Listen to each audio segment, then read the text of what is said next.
Now, I want to call time out there and let you note a couple of items here. Number one, note verse 5 and verse 7, similarity in them of what God is saying. Thus saith the Lord, consider your ways. You don't have to be a Hebrew grammarian to understand what God is saying. He's saying, think about what you're doing. Consider what you've been doing. And now, it's a little technical, but again, you don't have to be a master of Hebrew to catch what is being said in verse number 6. Let's just review verse 6 for a second. God is saying to them, you've sown much. He's not bringing a whole lot in, you're bringing little. You eat, but you just don't have enough. You drink, but you're not filled with drink. You clothe you, yet there's none warm. He that earneth wages as though he's put it in a bag that's just filled with holes. You know how many times we hear that from worldlings out there? Oh, I work and I work and I work and I'm just not getting any further ahead. Well, preacher, I would be in church, but you just don't understand what it's like. You just don't understand how hard it is. Boy, I'd be a whole lot further ahead if I had $1 for every time I heard that. You just don't understand how hard it is. It makes me wonder what prompts them to say that. They presume they know so much about my life or your life that you just don't know how hard it is. But you hear this time and again. I'm working, I have a full-time job, I have a part-time job, I make money, I cash my check, I pay some bills, it's all gone. It's almost as though I'm putting my money in a bag and it has holes in it. I buy clothes, but I just don't have enough clothes. They just get worn out, they get holes in them. I buy food, I put it in the refrigerator, I put it in the cupboards, there's not enough food. The bills are getting more expensive, I just can't afford to shop, I can't afford groceries, I can't keep the car on the road. The car always needs repairs, things are always breaking down, the house needs repaired. That's exactly what God is talking about here. That's the problem. That is the problem that is being highlighted in verse number 6. And in verse 5 and 7, God is saying, let's reason this. I need you to consider your ways. Please think about this.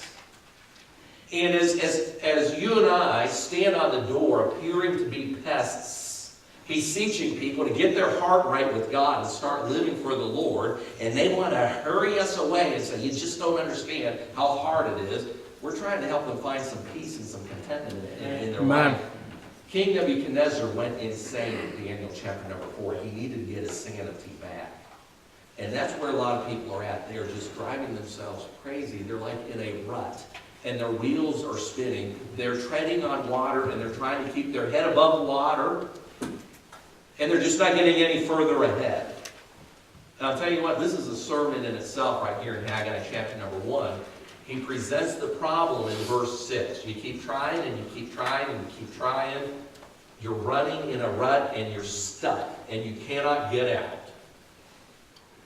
He presents the problem in verse 6. He says in verse 5 and 7, I'd like you to consider your ways. But we need to see what he says in verses 8, 9, and 10. Back in Haggai chapter 1 and verse number 8, he says, go up to the mountain and bring wood and build the house, and I will take pleasure in it, and I will be glorified, saith the Lord. Ye looked for much, and lo, it came to little. And when ye brought it home, I did blow upon it. Why, saith the Lord of hosts? Because of mine house that is waste, and ye run every man unto his own house. Therefore the heaven over you is stayed from dew, and the earth is stayed from her fruit. Did you catch what's being said there? Haggai the prophet is being commissioned by God to go and preach to the children of Israel as they return from the captivity. The children come back from the captivity and they start building their house. They start planting their shrubs. They start planting their garden. They start painting their walls. They start working on the roof. And they went back when King Cyrus gave the decree. He said, who would like to go back and rebuild the temple? And all the Israelites said, pick me. I want to go back and build the temple. So they go back and they start building, but they build their own palaces. They build their own homes. They build their own pleasures. They build their own desires. And God is saying in Haggai chapter number 1, my house lies waste.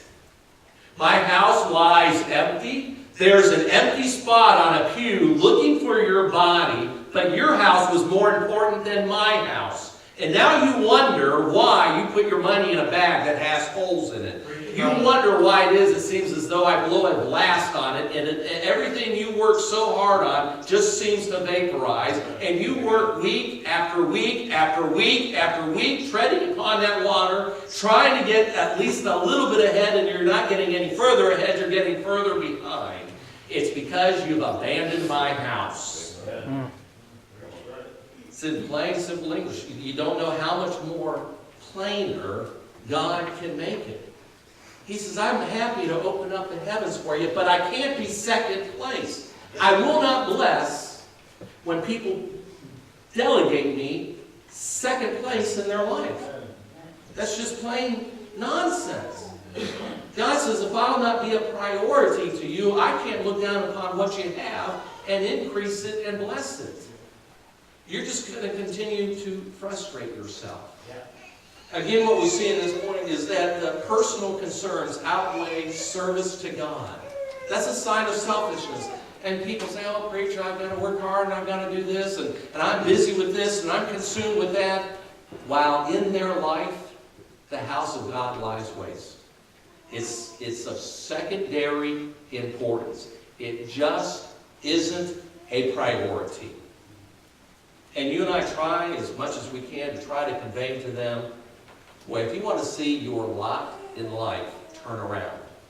And I don't want to make it sound like prosperity gospel, because we don't believe that here. You know, sow a seed and God's going to bless it and give you the increase. That's hogwash. That's nonsense.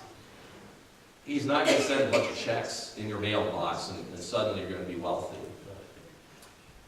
The Bible talks about godliness with contentment is great gain. Amen. Suddenly you're going to find contentment in your life. You're going to see God's hand in those things. Whether you're Jonah in the whale, or John on the Isle of Patmos, or Peter in prison, or Paul shipwrecked, you're still going to have peace and joy in your life.